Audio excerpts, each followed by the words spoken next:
What was it specifically that led you to the pediatric world? Yeah, so that's a funny story. So I started out in my 20s in the fire department, and I always tell this story. I didn't have kids. I didn't want kids. I didn't know how to talk to kids. I didn't know how to treat kids. I didn't know anything about kids. I was the person that we would go out to eat and there would be a crying kid in a booth or two over, and I would just be right. I would be annoyed by the sound of a crying kid.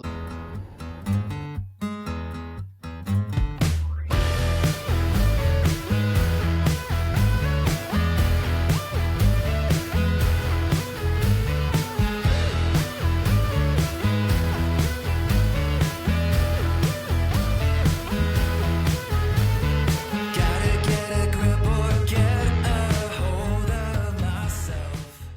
Welcome to Last Known Vitals. My name is John Smith, and today I am joined by Christopher Blake. Chris is a flight nurse specialist in Northeast Ohio with over 24 years in healthcare. Chris has done it all: firefighter, paramedic, critical care transport, ICU and trauma nurse, and now pediatric and neonatal flight nurse. He also serves on state and national boards focused on EMS pediatric care. Chris, thank you so much for being here today, man. Oh, absolutely. The pleasure's all mine. I've been looking forward to this all week.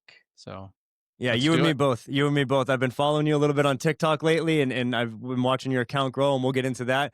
But really, the pleasure is all mine to have you on here today, sir. So again, thank you very Usual. much. Absolutely. Yeah, absolutely. So, Chris, you've been in healthcare for over 24 years, man. That's a long time for sure. Tell me a little bit about how you actually got into healthcare. Yeah, absolutely. So the other day I gave a lecture and they started out the introduction of, he's been in healthcare for over 2 decades. And I was like, oh, that cuts deep. That cuts real deep. I'm like, I'm officially old, right? Right out the gate. So yeah, right out the gate, I was like, oh man. But the funny thing is I started out, I just wanted to be a fireman. I wanted to put the wet stuff on the red stuff, and I just wanted to fight fire, and I had no interest in doing the medical side, the EMS side, and I went where I started going to EMT school in the area that I was at because everyone's like, "To get on a fire department, you have to have your EMT." And, so I started going to EMT school. I met someone in there that actually lived in the same district that I lived in, the same township. And I was like, "How do I get on? What do I even do?" And he's like, "Just go talk to the chief." So I went and talked to the chief, and he's like, "Hey, if you finish EMT school and pass, I will hire you. I will put you through fire school. I'll put you through paramedic school, and we'll bring you on." And I was like, "Done." So I finished EMT school and then got hired on. And actually, the first day of training, my first day of like not orientation, but it was a rural part time slash volunteer department. So like my first day of training was September 11th, 2001.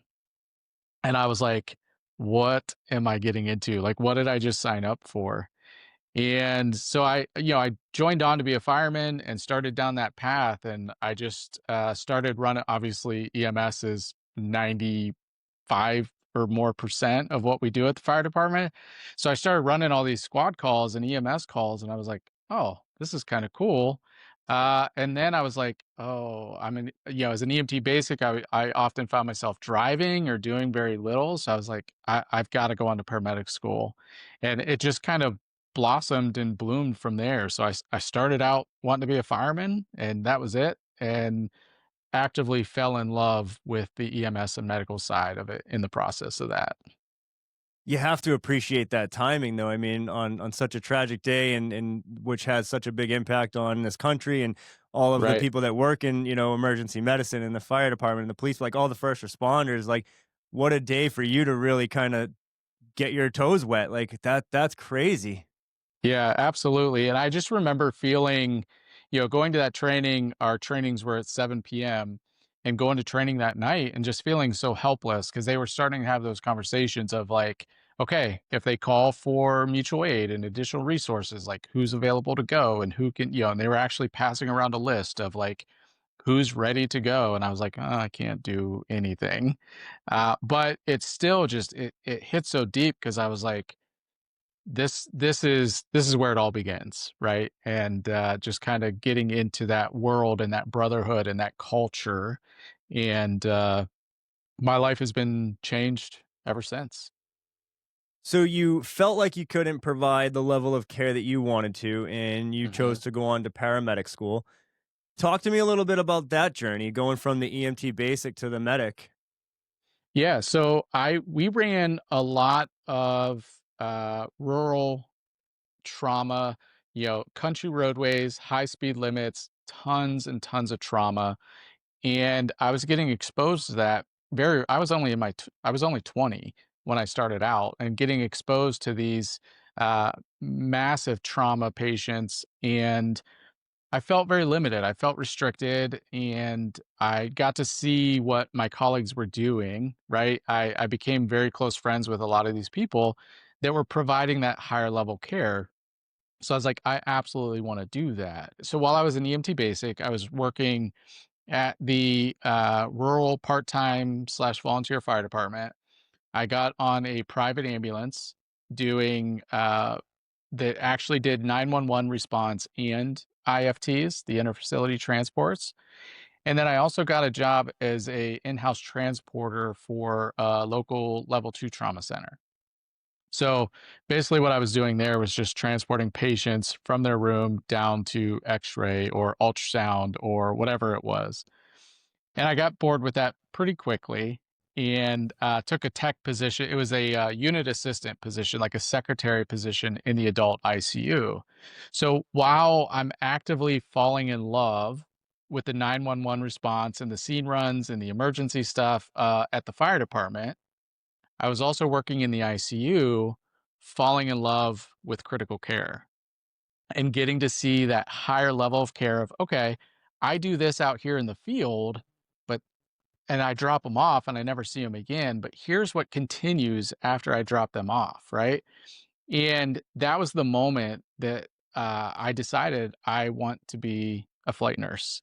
At that time, there was only one major flight program in the region, and they only flew advanced practice and nurse. So at that point, I was like, I'm going to nursing school. I'm going to become a flight nurse. This is what I'm doing. It's the best of both worlds. I get to land at a scene when my colleagues need help. Like, I want to be the person that they call and show up and get to do all that cool stuff, right? And help them. But then I also get to do the ICU stuff where I get to show up to hospitals that are also needing help and transport that patient to that higher level of care. And I was actively falling in love with both at the same time. And very early in my career, I was like, that's what I'm going to do. And this is the program that I'm going to do it with.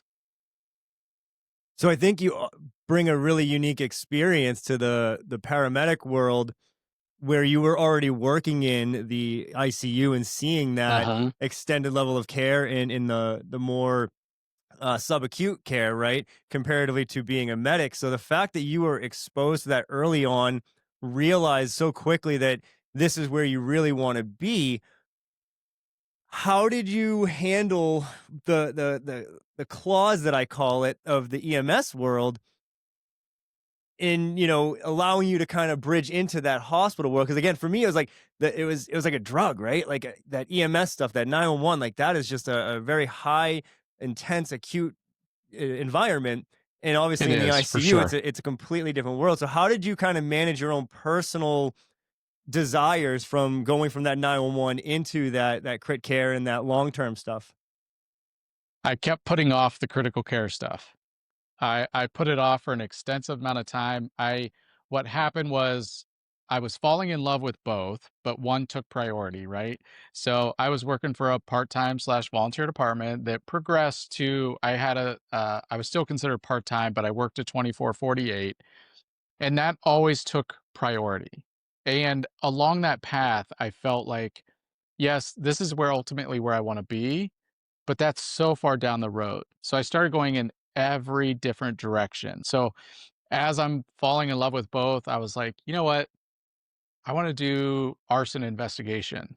So I went and I got my intro and advanced arson investigation, got on the county arson task force team, started doing arson task, fire uh, origin, cause and origin stuff, and worked for our department and the county on that arson task force team.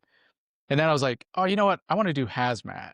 So I went into hazmat and I got my hazmat awareness and my operations and my tech. And then I ended up on the county hazmat team, as a hazmat technician. And, I did that for a while and I was like, I want to be an instructor. So then I just started taking every instructor class I could. And I became a BLS and ACLS and PALS instructor. And, and eventually I finally got my things together and I was like, listen, the end goal is flight nursing. Just do it. Like, it just always felt unobtainable. I always wanted it. Like that was always my goal, but it felt unobtainable. And then there was just a point where I was just like, it's happening. And it's happening now. And I started into nursing school and made that transition. So if you look at my resume on paper, right? It looks like it's a lot. There's a lot on there, and it looks like, oh, maybe he's like a job jumper, or just kind of switches things up. But if you look, it truly is a stepping stone to becoming a flight nurse, and every single minus the arson and hazmat stuff, but once I got over that point, every step that I took, every unit that I worked in, every hospital I worked for was a stepping stone to get to the flight world. And not that I used them at that, I truly gave everything while I was there, but I soaked up so much and it just built that pathway to get to where I am today. We have a term for folks like you. We call them overachievers. I don't, eh, No, I think it's really cool that, you just continuously found different components to this world of first responder, EMS, and the nursing role, and you just kept on stacking and following your goals. And like you said, it all kind of was like that organic stepping stone. And maybe you didn't see it at the time, but it was really preparing you to take on this current role that you have now. And yes, I did look at your resume and I sat there and I went, wow, this guy has forgotten more than I will ever know. Like, I mean, like, damn, you've done quite a lot in your career. And, now being a flight nurse with pediatrics, and like you're a guru of that. Again, I've watched a lot of your stuff. I think it's really cool that you continue to follow that pathway. Now, how long did you work as a paramedic before like you decided to make this jump into the nursing school? Because that's another left turn in the grand scheme of things. Yeah, so I say I functioned as a firefighter paramedic for 15 years. So the first 15 years of my career, I was a firefighter paramedic. And if you would have asked me, you know, who is Christopher, I would have said he's a firefighter paramedic. Like that was my life. It consumed me. It consumed everything that I did. Like that was my personality. It was just who I was. Now, the last 4 of that, so included in that 15 years, while I was working as a firefighter paramedic, I was also working as a pediatric flight paramedic. So I made that transition towards the end, but 15 solid years as a firefighter paramedic, and then included that flight medic portion of that. So you already had the critical care endorsement and you already had all that background before you even decided to go on the flight path for the nursing. Now, we have talked a little bit and you've kind of explained to me your current situation and how it functions and things like that. Just talk to me a little bit more so everybody else understands, the desire to go to the flight nursing, because you already had the flight medic. So, and a lot of people listening be like, well, why would you do that? So Yeah. help me in the audience understand a little bit more of why you made that jump to the nursing specific, since you already had those endorsements. Yeah, absolutely. So I think there's a few things, right? I think that immediate obvious answer is nurses get paid better than medics, right? I mean, that's just reality The of it, reality. right? Yep. So you do the exact same job in the flight world. Programs that function as a nurse medic crew literally flip flop calls, right? Like, okay, you're running this one, I'll run the next one. They do the same skills, do the same charting, they do all the same stuff. Nurses get paid more. Unfortunately, that's the reality of it. So that, I think that was some of the driving force. But going back, like the determination was made very early on for me that there was only one program that I was going to fly for, and that was the program that I'm currently with.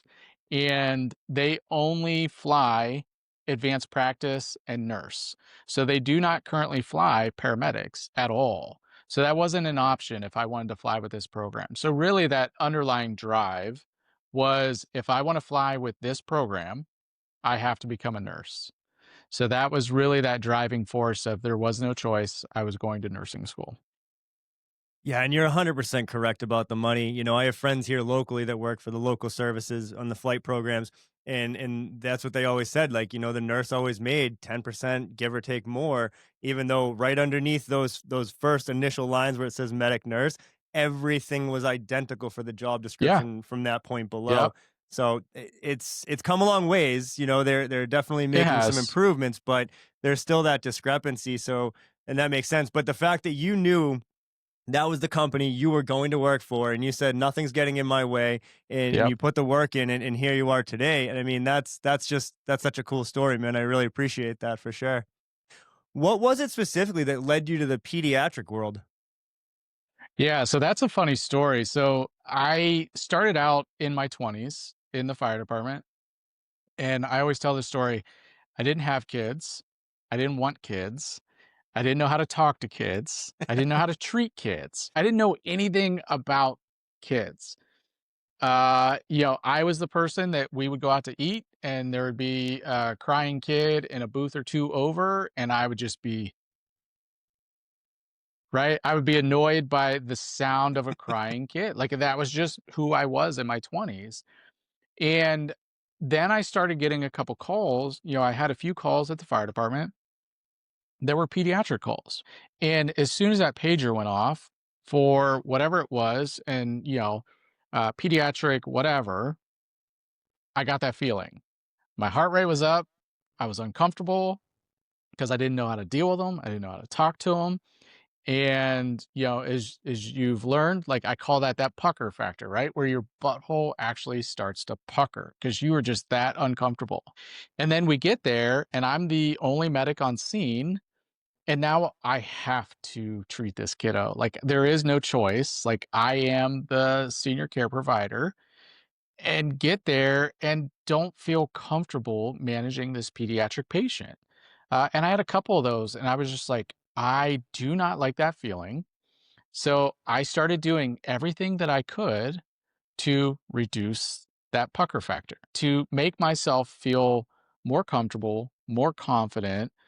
And I just started taking every pediatric class that I could, just trying to get a little bit better. And I ended up taking NRP, so the neonatal resuscitation course, and the local hospital in my area, I reached out to them. They're like, "We have never had a paramedic take this class." They're like, "If you want to take this class, we won't even charge you. I would just love to have you in the class." And I was like, "Done. Sign me up."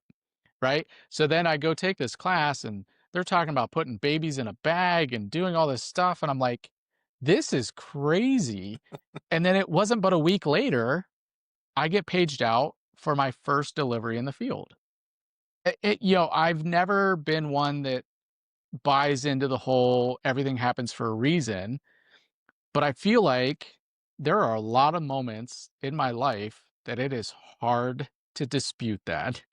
And this is one of them, right? So I was completely uncomfortable with kids. I didn't know how to deliver a baby or what to do with that baby when they were delivered. And we get paged out, and I'll never forget this because I was friends with the dispatcher. And, we get paged out, I jump in the rig and I put us en route. And she goes, you could hear it in her voice. And she goes, "That's clear. Medic 92, you're en route to blah, blah, blah address for a woman in active labor." And she pauses and goes, "Good luck." And I was like, "What? What?"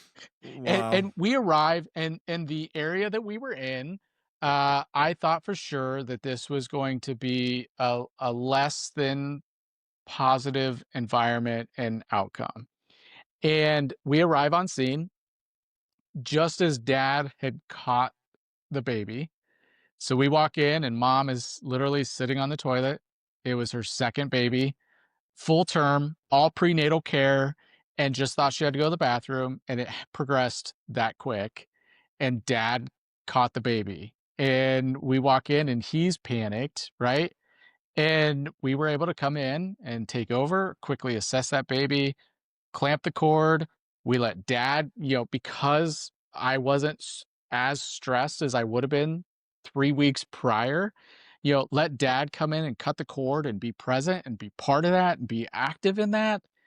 And then, once we did that, I looked at my partner. I was like, I got the baby. You got mom. Like, I'm out. Like, and it just, from that moment on, things just changed. That's a really cool story, man. And the fact that, you had this gap of knowledge and experience and confidence and said, you know what, after a few excuse me, after a few experiences of not knowing what to do or feeling uncomfortable, you took that and you ran with it and you flipped the script and said, I'm going to now run towards that and Yeah. make myself comfortable and learn as much as I can so I'm never in this position again. And I think that's really important for anybody that's working as a paramedic or nursing, especially in the ER and stuff like that. We never know what we're going to be a part of when it comes to the type of call or the type of patient that's coming in. And like you said, everybody's generally a little bit afraid of kids, and myself included, and as Mhm. years go by, you start to build some confidence and things like that. But the fact that, like I said, you went right for it, head on. I think that's just a really great approach to dealing with being uncomfortable with something. Yeah, and so, as I was saying, like, I always tell the story, like, I started out in my 20s as a person that didn't have kids, didn't want kids, didn't know how to talk to kids, and ended up being a PICU and pediatric and neonatal critical care flight nurse with 2 kiddos that completely control my life.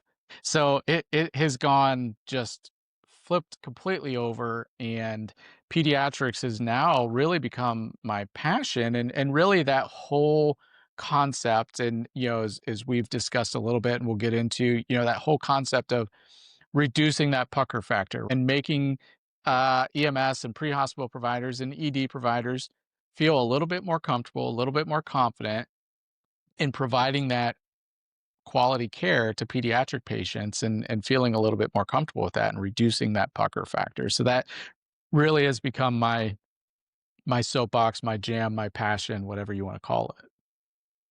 Yeah, and I would definitely say you are again a guru of pediatric care, man. It's fun listening to you and the different things that you teach and the way that you go about it. So after having this many years of experience within the pediatric world, what are some of the unique challenges that you find that other people may not realize as part of taking care of little ones? Yeah, I think the major one is just feeling uncomfortable with treating these patients. You know, so I do this whole lecture that I'm actually scheduled for the next few months in different states across the country, doing this lecture on reducing the pucker factor, and it's reducing the pucker factor through improving pediatric readiness. And that's what it comes down to, is becoming a little bit more pediatric ready, feeling a little bit more comfortable. We know statistically that pediatrics is, for providers, less than 1% of their call volume. So there's some agencies out there that are getting less than 8 pediatric calls a month. That's for the agency. Now filter that down to each care provider within that agency. That's ultimately, for some people, that's none, right? They may be getting 1 or 2 every few months, if even that. So just getting that exposure to that, right? And building that confidence. And we know that if we don't do something, we're going to lose that knowledge. We're going to lose those skills. We're going to lose that muscle memory, right? So that's one of the things with this course is how do we combat that? How do we reduce that pucker factor by becoming more pediatric ready? And I don't want to give away too much of that, obviously I'm traveling around doing this lecture, and I'm going to be on Gary the ER Nurse podcast, where we're really going to dive into that lecture and the components of what that reducing the pediatric pucker, or reducing that pucker factor for pediatric patients, looks like. So one of the other things with that is family-centered care. I am huge on family-centered care. I was very spoiled very early on in my nursing career, working in a pediatric intensive care unit at a pediatric hospital that included family in everything. They were involved whether we were resuscitating that kiddo, in a full arrest, if we were starting an IV, if we were giving medications, if we were, only in like sterile procedures where the family asked to step out. They were very much involved and included in that care. That's huge for the patient. That's huge for the family. Is that uncomfortable for the provider? Sure. But that moment's not about our comfort level. It's about providing for that patient and that family. So ultimately, preparing and being ready for these situations is the best thing that you can do to mitigate some of those difficulties that we all find taking care of these patients. And I'm really excited for you to go out into these conferences and give your lecture on this, because I think it's going to make a huge impact. For those of you that aren't able to make any of those, like we were saying, Gary the ER Nurse, one of our mutual friends, has a podcast. It's called Beyond the Call Light, and I know you're going to be a guest on there, and I know you guys are going to deep dive into that. So I personally am really looking forward to hearing that lecture and just being a fly on the wall for you two. So that's exciting for me to hear. One of the things that you had mentioned in that, and that I want to, get your approach on this, is you involve the family. And I'm right there with you. I think having the family at the bedside and seeing everything that we're doing in these situations is absolutely paramount. And like you also mentioned, it can be very difficult. What is your approach to helping those families and those parents in that situation where, I mean, truly, I can't even imagine it, right? The world is just crumbled around them, and it's just pure chaos. And sometimes we forget, that the people standing right next to us have no idea what's going on. And, how do you approach that? Yeah, absolutely. So that is such a huge part of it. So it's challenging in systems that are resource limited. So if you're running a two-person crew, that's hard to do the things that you need to do while also communicating to family. So that's part of that, of calling for additional resources early. So you have the additional manpower to be able to attach up somebody to the parents or family or whatever, to be able to discuss and communicate everything that you're doing. So a perfect example of this is I recently had a flight for a pediatric trauma patient, and as we show up, this was an inter-facility, so hospital to hospital. It was a level 2 or 3 trauma center being transported to a level 1 trauma center. But we show up, and family is in the hallway, and we get there as the flight crew into the trauma bay. There's a lot of stuff going on, so we walk into the trauma bay. It's full of people. We're getting a report. We're doing our assessment. We're transitioning everything over to be able to safely take this intubated pediatric patient with multiple trauma, head injury out, and get them to definitive care. And in the middle of doing all of that, like, yes, I had a lot of things on my plate. I took a moment. I stepped out in the hall, and I grabbed mom, and I'm talking to mom, and I'm explaining everything that's going on. I'm just giving that communication, and I'm just boom, boom, boom. Here's where we're at. Here's what we're doing. Here's why we're doing some of the things that we're doing. Explaining, when you show up out of nowhere and your child's in the emergency department, you didn't bring them. They came by ambulance. You got the call afterwards, right? And you're standing in that hallway. You haven't seen your child yet. You have no idea what's going on. They have a breathing tube in. It's a multiple trauma, and you're in the hall behind that curtain, and your brain is doing everything. The brain is an amazing thing, but it can also make up the worst case scenario, and any EMS provider can relate to that. So here's a parent that's standing out there, has no information, and in the middle of me doing all this stuff, I looked at my partner and said, I'm going to go chat with mom quick. I stepped out in the hall, talking to mom. I'm giving her the rundown. I'm explaining everything. And you could just tell she has that look like she is off in somewhere else. And for that moment that I'm speaking to her, she is locked in, she is engaged, and she is listening to every word coming out of my mouth to the point that she reads the name on my name badge and, kind of pauses and is like, she's like, "Oh, flight nurse specialist. You have a pretty cool job. I'm sure you see a lot of stuff." And then like locks back, like it's just that like separation of like what's going on. But I was, interacting with her and communicating to her. And then when we took this patient to the receiving facility. As we were loading up all of our stuff, ready to go, I saw mom was standing over there alone again. I was like, I'll be right back. I walked over to mom. I said, "Hey, here's what's going on. There's a lot of people in there. This is normal. This is what they do for every trauma. They're making sure they have everything covered. This is where we're at. This is what happened in flight." And she just looked at me and she was like, "Thank you so much." And I was able to follow up with her after, like, she actually brought this patient to our base just the other day. And we got to see, they're doing very, very well, but we got to spend some time with them. And she had reached out to me and her comment to me will live with me forever. She said to me, she goes, "You brought me calmness when I couldn't even breathe." And I was like, all I did was communicate. Like I didn't do it, all I did was talk to her and explain to her what was going on in verbiage that she could understand. And that moment will live with her forever. And it will live with me. Just that one single comment will live with me forever. It's moments like that that truly can take away all the bullshit of this job and Mhm. it's like that's why we do it right there. Yep.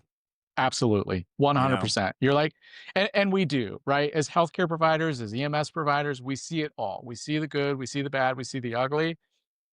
And sometimes you struggle with like, what am I doing? Why am I doing this? Right. And then you have moments like that and you're like, all right, this one moment made all of that worth it. All of it. yeah. So to recap that, take a moment, pull that family aside and use your best judgment for the timing, but even if it's 10 seconds, give them Yep. that moment and just give them as quickly as you can, as direct as you can, but just keep them involved, keep them informed because like you said, Absolutely. I can't imagine sitting on the outside and just not having even the slightest clue and people kind of forgetting the fact that I'm just sitting there watching this unfold Absolutely. that's a really great If I, point. yeah. So if I walk into a room where it's my responsibility, I'm there to treat a pediatric patient and family is at the bedside, I will oftentimes walk into that room and be like, "Hey, mom, dad, right now my priority is your little one. Let me do the things I need to do. I'm going to look at a few things. We're going to get report. We're going to figure some things out here. As soon as I finish all that up, I will be with you. Do you have any questions for me immediately?" And usually they're like, "Nope, do what you need to do." And I'm like, "Perfect. They are my priority. I'm going to take care of them. And then after that, I will be right back with you and answer whatever I can for you." And just that little bit of acknowledging, like, I understand this situation sucks. It sucks for everyone. I'm going to do everything in my power to make it better. They are my only priority at this point, but I have not forgotten about you and I will include you and I will come back to you once I stabilize and do the things I need to do. And then you will become my priority and I will bring you in and I'll bring you up to speed. And you're also establishing the fact that they can have confidence in that you're Mhm. going to be the guy that's going to do the right thing by their child. And right off the Yep. bat, you're like, "Hey, I know you're here, but unfortunately, you're not my priority. That little one Yep. right there is." And I don't know from like a dad standpoint, I'd be like, "All right, yep, go do your thing. Well, Right. I'm a hands off this right now and just sit back and." That would really instill confidence that the right guy is taking care of my child. So I Yeah. love that approach, man. I'm probably gonna steal that from you. It's all yours. I am happy to share that for sure. I want to switch gears a little bit here now Yeah. and kind of get into the Blakery content stuff. But one of the things that I did watch one of the videos that you posted, quote, correct me if I'm wrong, you had basically said you would continue to do this job even if you didn't have to. Yeah. And that to me was like, man, this guy really loves what he does, like for sure. And your content on your TikTok channel, the Blakery content, it really does show who you are, and really does like Yeah. highlight exactly what you're all about. So talk to me a little bit more about TikTok, man. Like that's how I discovered you, through some mutual friends and things like that. And what led you to want to start making videos and put yourself out there? Yeah, so that's another funny story. So for quite a few years, I have felt that I wanted to do social media, whether, whatever platform it was. I wanted to do education on pediatrics. And I never felt comfortable or confident in doing it, right? Like I was like, oh, people are gonna make fun of me. It's awkward. Like, how do you even get into this? And then when my daughter was having her second surgery, so she was 9 years old, and we were having those discussions. Like, one, how do you tell a 9-year-old that feels perfectly fine that, hey, you have to have heart surgery and they have to open up your chest and they have to stop your heart and they have to put you on bypass and they have to put a cadaver patch and explain what cadaver means and put a patch on your aorta and go through this, right? And knowing that this procedure was that invasive, we laughed, we cried, we hugged, we did all the things, right? But at the end of the day, it was one of those, we had a lot of conversations about checking off some boxes for her. And this is going to sound terrible, but just in case, right? Like going into something like that, you never know what the outcome is going to be. I Yeah. had full faith in the surgeons, the procedure, all of that stuff. And all I wanted was for her to wake up after the surgery and still be Aubrey, right? And still be Aubrey. And so we were trying to discuss, and she was like, I wanna I'm 9. I wanna have a sleepover. I wanna go to someone else's house for a sleepover. And for me, as a pediatric medical professional, that was off limits. Anybody can spend the night here, but sleepovers are off limits for me. I let it happen. I let her go to a sleepover, and it was fine. Everything was great. We knew the family very well, but she got to go have a sleepover. The other thing was she wanted to be a YouTuber. She wanted to be online. She wanted to make some videos. And I was like, let's do TikTok. And I was like, that's fine, but you're not going to shake your booty. You're not going to be on TikTok shaking your booty. And she's like, no, I want to document my journey through this surgery. So if you scroll back to like some of my very old videos, you'll see it's all her explaining her heart defect, explaining her surgery, explaining the moments leading up to the surgery, and then everything post-op. And then it just got to a point where she was like, okay, I'm done. I don't want to do it anymore. And I was like, okay. Like we ended up on the news. So this is, all this was popping off or going on when Sleepy Paramedic and the Croissant Army and all that stuff was popping off. And the Sleepy Paramedic was instrumental in spreading the information about Aubrey and getting support for Aubrey. So when she was done, it just kind of laid there. And then, I continued to scroll on TikTok and I was like, I want to do this, but I'm just not comfortable. I'm not nervous. It's not perfect. I don't have everything. I don't have all the equipment. I don't have all this stuff. There's all these things I need to do, right? And then there's a content creator, Alex, that we have to plug. I forget her last name all the time, but I made a video recently stitching her. But I was literally scrolling through and I followed her for such a long time and her video popped up and she was like, listen, she goes, you are a content expert. You know the material. If you were even remotely thinking about venturing out into education and online courses and whatever platform it may be, just do it. Post your first video. It's gonna suck. It's not gonna go anywhere. And just build from there and just pull that trigger and get it out there. That day I filmed my first video. I was like, I'm doing it today, like today.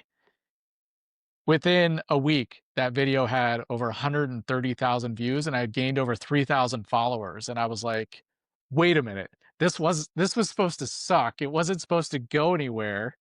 And I was supposed to build from this. And so I was really caught off guard. and wasn't prepared for that continued rollout of information, because this was just supposed to be that first one to just do it, and it ended up being complete and total proof of concept, and it's just been a whirlwind ever since. Well, thank you, one, for sharing that story. I don't know if you can tell. Even I Yeah. get choked up hearing that, dude. Yeah. Yeah, Yeah, I'm that's sorry. crazy, bro. No, that's crazy. That's crazy. And Yeah. I have daughters, so yeah, this will make for a good highlight. Right? Get me to fucking shed a tear on my own goddamn podcast, man. I Wow. But know, no, I'm that's sorry. no. And this is what I love, dude. This is the raw emotion of the things that we see, that we Yeah, deal with, and this is real life. And it I'm is. not gonna hide from it, I'm shit, Yeah. so one, Uh, you have your so daughter to thank. So high five to her, yeah, Aubrey. I love it. I actually did check out a few of her videos, and yeah, you know, so that's so cool. And putting yourself out there. Jesus, see, now I gotta wipe the tears. Putting yourself out there, it's terrifying. And I'm grateful that A, your daughter wanted to do that. And then B, you took the reins and kind of said, you know what, let's keep doing this. And yeah. again, I'm grateful for that young lady, Alex, and you can send me her info. We'll make sure we link her in the I description of will, the yeah. video so we can give the credit there. But you're right, man. And you never know what kind of impact you're gonna have by a silly TikTok video. And you put these educational videos out there as well, and how to get more comfortable with handling peds and all that. And it's probably made a much bigger impact that you could have ever even hoped for. And this is just the beginning for you, right? Like I'm really excited to see where you Yeah. take this, because the amount of information in that you have, that you could truly provide to someone like me and the rest of us listening and things like that, it's endless, so I'm very I excited to see where you go with all of this. Yeah, so I have started to get, DMs or messages or whatever coming through. Of I got one just the other day, and I was like, "Do you mind if I, like, copy and paste this and share this with other people?" Right? And it was the short of it was basically somebody that has been following me from the get-go was like, "Listen, I had a pediatric call the other day, and I was cool, calm, collected because of the confidence and comfort level that you have not instilled, maybe instilled, but like have shared with me through this education content." He was like, "I was more comfortable. I was less scared. And I was able to thrive in this moment and took care of a very sick pediatric patient." And and the way he said it was, "That was because of you." And I was just like that, like, all right, Yeah. I've hit one person. My job is done here. Amen. Right? Like, I will continue doing what I'm doing, and anybody else is just a bonus, right? I have one EMS provider that is like, "I felt better on that pediatric call because of watching your content." And I'm like, Yeah, "Yes," right, right? right. Like, all the time and effort that is put into this, again, it's that one moment that is all of that is worth that one message. Absolutely. And I do the educational stuff myself, and you're right. When you get those kinds of messages, it's so motivating, it's encouraging. It's like, I never thought that I would have an impact on people, but apparently, like, I am, based on the messages I'm getting. So Oh, receiving absolutely. a message like that, and knowing like your world, you are able to help somebody else just get a little bit more comfortable. Like, yeah, dude, that to me, it's like you said, even if it's that one person, and that one person alone, like, mission accomplished, right? You Yep. helped out, and Absolutely.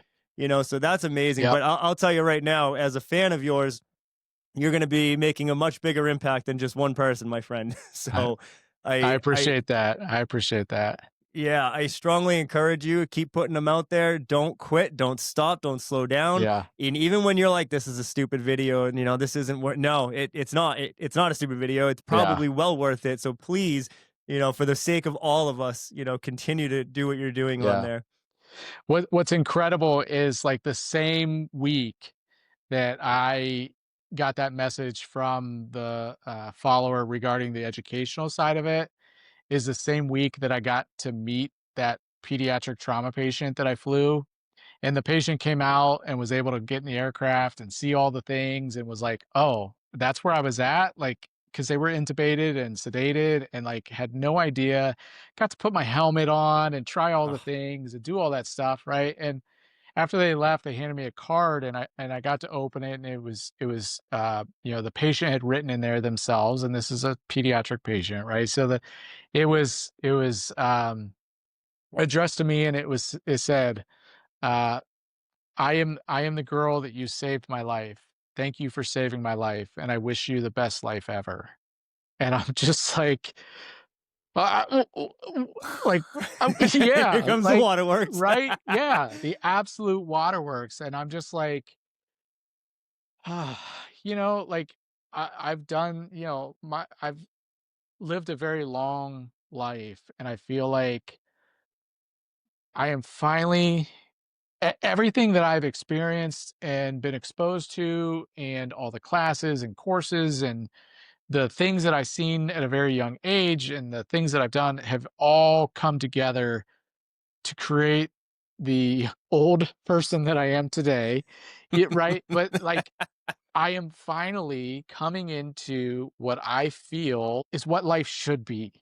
Like I have struggled most of my life of feeling inadequate or purpose or not good enough or just struggled with everything and like just never happy. And I feel like I'm just getting to that point where it's just like you said, everything just feels to be falling in place. And I made the comment the other day to a colleague of mine who is just such a good dude, and I was like, I'm just waiting on the shoe to drop, you know? And he was like, "Don't focus on that." He's like, "It probably will drop, but in the meantime, enjoy what you have and what's around you and take those moments." And I was just like, I'm going to enjoy this. I am going to partake in what is currently happening for me. When that next problem comes, I'll deal with it. We'll address it. But for right now, I'm just going to kind of bathe in the where I'm at. And I'm the first time of feeling content and peacefulness and happiness. And like, I am where I'm supposed to be and I am where I belong. And we have a lot more, to achieve, and we will get there. Yeah, life is a roller coaster, my friend, and there's It a lot of is. ups and downs. And when you're riding high, you got to ride that high and just really enjoy it. Yeah. And because as being exposed to the things we are, anything can happen at any Right. given time. So, that's such a powerful and positive message. And I really I love the fact that you're here sharing your story, your journey, and everything like that. So, Chris, I have one final question for you. You Okay. have you have more letters after your name than the alphabet itself. Let's be honest. You've Yeah. done more than probably most of us could ever hope to achieve in the service world of like the first responders and the nursing and just all encompassing. What's next? Oh, that's a good question. I feel like right now it is stay the course. I my goal is to continue to build upon what I am doing on TikTok with these short videos and expanding on YouTube. I want to reduce that pucker factor. I want to make healthcare providers feel more confident, more comfortable dealing with those pediatric patients. And that kind of leads me into I truly think my next step or next platform is going to be moving into the podcast world, Yes. right? Yes. Yes. Yes. Yes. I want to be you, No. and I Far from it, yeah, bro. I think I've talked about this for a while, but I think I'm going to move into this podcast world of continuing that, reducing the pucker factor, and interviewing pediatric specialists from around the country, right? I have a large grasp of pediatric providers, both locally, regionally, and just try and nationally, and try and get these big contenders in the pediatric pre-hospital world and just see what their passions are and see what got them into it, and what their next steps are, right? So, I have probably 5, 6, 7 national people in mind right away. Having worked locally and having sitting on the state of Ohio EMS for Children board and working closely with every pediatric hospital in the state and having connections at all those places, sitting on the editorial board for the International Trauma Life Support course, and we are rolling out the adult ITLS updated ITLS course and textbook very soon. And as soon as that finishes, we're going to dive right into rewriting the pediatric International Trauma Life Support course from the ground up, the textbook, the lectures, the tests, all of that from the ground up. So those are my two future venues: is reducing the pucker factor podcast and interviewing high level pediatric specialists across the nation, and focusing on rewriting the pediatric International Trauma Life Support textbook. All right, so I'm holding you to this now, and I'm putting this out there for the world to see. We better see to reduce the pucker the pucker factor podcast, my friend. Yeah.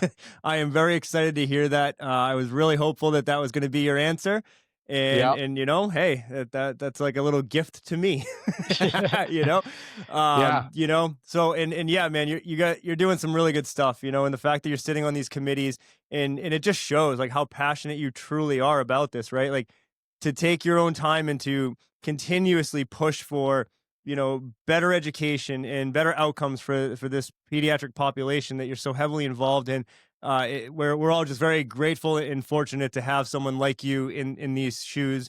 And I, for one, am truly looking forward to whatever it is you put your hands on in the future. Because, like I said, man, I'm a big fan of yours already, and I think you could have a really big impact on this community. So. Chris, I can't thank you enough. Let's just plug it one more time. We have the Blakery Content on TikTok. Yeah. Do you have anything on YouTube already? I do. Yeah. So I'm on YouTube, Facebook, Instagram, TikTok, all the things, and soon to be all the platforms for podcasts. Excellent. And that's known as the Blakery Content. You can search them out. And I know Chris is really open to helping people out. So if you have questions, things like that, take your shot, throw a DM, and hopefully he'll be able to help you out with some, pathway stuff, or, anything that has to do with peds. I know you're super passionate about it, and you've said it 1,000 times, like, reach out with questions. So, I'm excited to see this all grow, and we will see to reduce the Pucker Factor podcast very soon. Yeah, it's coming at you. All right, Chris. Well, thanks again for joining me, man. I hope you have a great day. You too. Thanks for having me. This was great. Thanks. Take care.